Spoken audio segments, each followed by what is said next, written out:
ॐ सोमनाथाय नमः। ॐ मल्लिकार्जुनाय नमः। ॐ महाकालेश्वराय नमः। ॐ ओंकारेश्वराय नमः।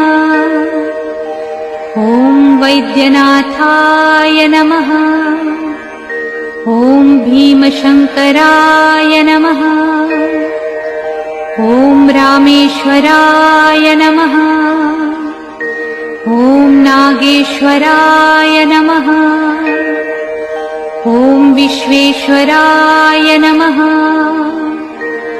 ॐ त्र्यंबकेश्वराय नमः।